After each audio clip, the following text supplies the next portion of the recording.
ఉమ్మడి ఖమ్మం జిల్లాలో స్థానిక సంస్థలకు సంబంధించి సర్పంచ్ ఎన్నికల మొదటి దశ పోలింగ్ ప్రక్రియకు సంబంధించి సర్వం సిద్ధమైందని చెప్పుకోవచ్చు. మనం చూడొచ్చు పోలింగ్ సంబంధించిన మెటీరియల్ను తీసుకొచ్చేందుకు ఎన్నికల సిబ్బంది కూడా వారు విధుల్లో ఉన్నటువంటి పరిస్థితి. మొత్తంగా పోలింగ్ సక్రమంగా నిర్వహించేందుకు మొదట నుంచి కూడా ఇప్పటికే ఇన్స్ట్రక్షన్ ఇచ్చారు. ఇచ్చిన నేపథ్యంలోనే మొత్తం పోలింగ్ సిబ్బంది దానికి సంబంధించినటువంటి మెటీరియల్ అంతా కూడా బ్యాగ్స్ కావచ్చు, బ్యాలెట్ బాక్సులు మొత్తం కూడా తీసుకెళ్తున్న పరిస్థితి ఉంది. అది బ్యాలెట్ బాక్సులకు సంబంధించిన మెటీరియల్ ఏముంది ఏంటి అనే దాని మీద కూడా పూర్తి స్థాయిలో కూడా సిబ్బంది అంతా కూడా మొత్తం వాటిని కూడా చూసుకుంటున్న పరిస్థితి కనిపిస్తుంది.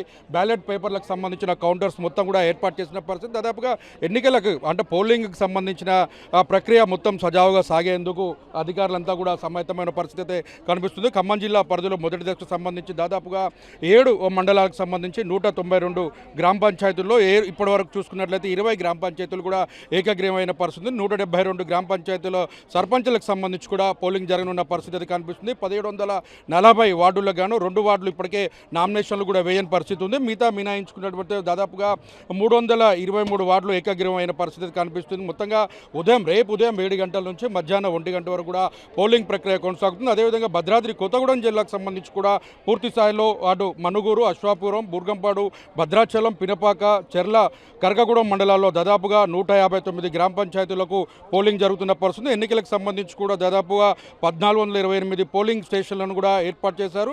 1713 మంది పోలింగ్ అధికారులను, అదేవిధంగా 2295 మంది సిబ్బందిని కూడా నియమించిన పరిస్థితి కనిపిస్తుంది. ఇప్పటికే సమస్యాత్మకమైన ప్రాంతాల్లో కట్టుదిట్టమైన భద్రతను కూడా ఏర్పాటు చేస్తున్న పరిస్థితి అయితే కనిపిస్తుంది. పోలింగ్ సిబ్బందికి సంబంధించి కూడా పూర్తి స్థాయిలో కూడా ఎలాంటి సామాగ్రి ఇచ్చారు, వాళ్ళకి ఎలాంటి ఇన్స్ట్రక్షన్ ఇచ్చారో అడిగి తెలుసుకునేందుకు మనతో పాటు సిబ్బంది ఉన్నారు. సార్ చెప్పండి, ఈ పోలింగ్ సంబంధించిన ఏమేమి మెటీరియల్ ఇచ్చారు, ఏం చెప్తున్నారు ఇన్స్ట్రక్షన్?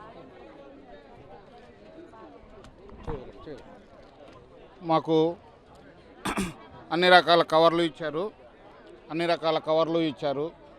రకాల స్టాంపులు ఇచ్చారు, అన్ని వాళ్ళు లిస్ట్ ఇచ్చిన ప్రకారంగా అన్నీ మొత్తం ఇచ్చారు.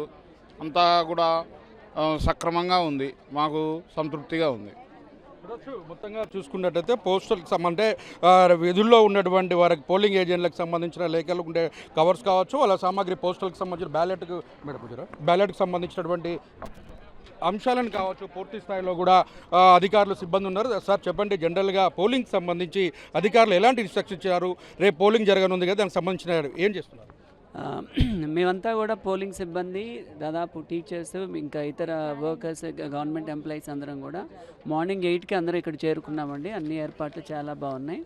సో ఇప్పుడు ఇది ఫేజ్ 1లో భాగంగా మేము ఇక్కడ రఘునాథపాలెం మండలంలో ఇక్కడ అలాట్ చేయడం జరిగింది, జంకల్తండా మేము.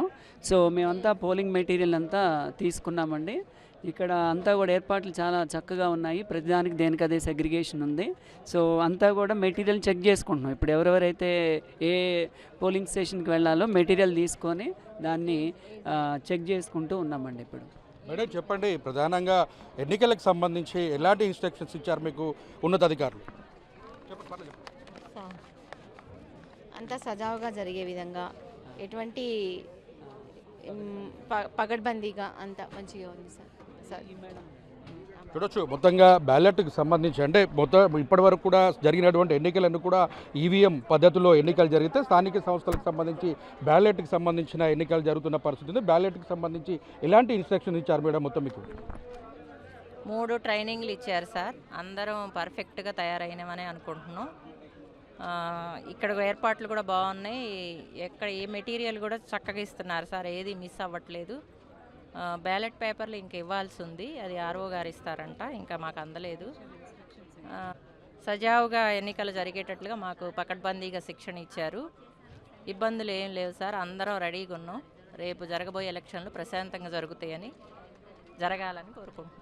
మొత్తంగా చూసుకున్నట్లయితే పోలింగ్కి సంబంధించినటువంటి సామాగ్రిని పూర్తి స్థాయిలో కూడా తీసుకున్న పరిస్థితి కనిపిస్తుంది. మొత్తంగా మరికొద్దిసేపట్లోనే మెటీరియల్ తీసుకుని నేరుగా గ్రామ పంచాయతీ ఎవరైతే అలాట్మెంట్ చేస్తారో ఆ గ్రామ పంచాయతీలకు మెటీరియల్తో పాటు కూడా వెళ్ళినారు. అందుకు సంబంధించినటువంటి సమస్యాత్మక ప్రాంతంలో పోలీసులు మాత్రం కట్టుదిట్టమైనటువంటి భద్రతను కూడా ఏర్పాటు చేసిన పరిస్థితి కనిపిస్తుంది. ఉదయం 7 గంటల నుంచి మధ్యాహ్నం 1 గంట వరకు కూడా పోలింగ్ కొనసాగుతుంది. ఆ తర్వాత మధ్యాహ్నం 2 గంటల నుండి సాయంత్రం 5 గంటల లోపు కూడా తుది ఫలితాలు అక్కడే వెలువడే అవకాశం కనిపిస్తుంది. దీనికి సంబంధించి కూడా ర్యాలీలు, సభలు నిర్వహించొద్దని ముందస్తు ముందస్తుగానే పోలీసులు అభ్యర్థులకు తెలియజెప్పిన పరిస్థితి కనిపిస్తుంది. ఏదేమైనప్పుడు కూడా ఇప్పుడు అధికార పార్టీ అటు బీఆర్ఎస్ పార్టీ అంటే ప్రతిపక్ష పార్టీల మధ్య వర్సెస్ హోరాహోరీగా జరుగుతున్న పరిస్థితి. అయితే ఎవరు పైచేయి సాధిస్తారు, స్థానిక సంస్థల ఎన్నికల్లో గ్రామ పంచాయతీ ఎన్నికల్లో విజయం ఎవరు వరిస్తుంది అనే దాని మీద కూడా ధీమాగా ఉన్న పరిస్థితి ఉంది. స్థానిక పొత్తుల వ్యవహారం చూసుకున్నట్లయితే ఒక విచిత్రమైన పొత్తు. అధికార పార్టీకి అది సర్పంచ్ తీసుకుంటే బీఆర్ఎస్ ప్రతిపక్ష పార్టీకి ఉప సర్పంచ్ తీసుకున్న పరిస్థితి.